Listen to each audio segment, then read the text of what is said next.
सलाम। मैं जॉनी गौरी। अभी थोड़ी देर पहले मैंने आपसे दुआ की अपील की थी अपनी मिसेस किरण एंथनी के लिए, जो 4 बजे के बाद थोड़ी देर पहले ही ऑपरेशन थिएटर से आई हैं। और आप सबकी दुआओं के वसीले से, ख़ासकर जब ये ओटी में जा रही थी तो उससे कुछ देर पहले ही मास्टर सलीम आए थे और उन्होंने यूक्रिस्ट इनको दिया। आज यूक्रिस्ट का आपको मैं एक मौजज़ा बताने वाला हूँ, क्योंकि ये अभी थोड़ी देर पहले ही हुआ।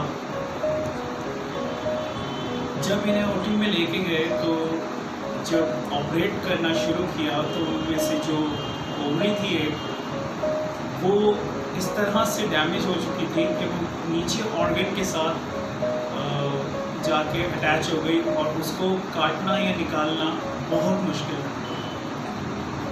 डॉक्टर का कहना ये है कि हमने ये डिसाइड किया कि इसे छोड़ देते, आधा काट देते, लेकिन by the grace of God doctor मेरे और मेरी बहन के पास आई और डॉक्टर ने कहा कि वो ओवरी ऑटोमेटिक बाहर आ गई।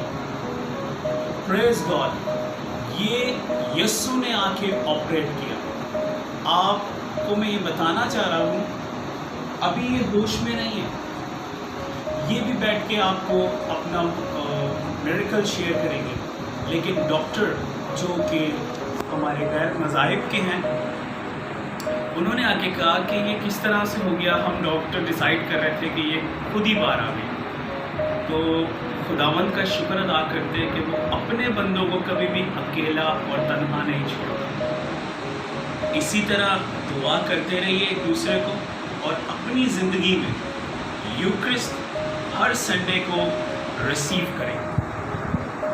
हर संडे कैथलिक चर्च में आपको पाक यूक्रिस्ट दिया जाता है, उसे रिसीव करें और आप अपनी ज़िंदगी को तब्दील होता देखेंगे।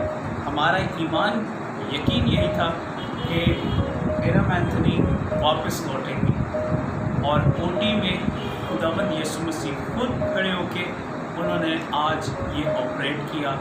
और मैं और मेरी बहन एक दूसरे को देखकर हमने खुशी से एक दूसरे को गले लगाया और ये कहा कि मेरा खुदा बड़े बड़े काम करता है।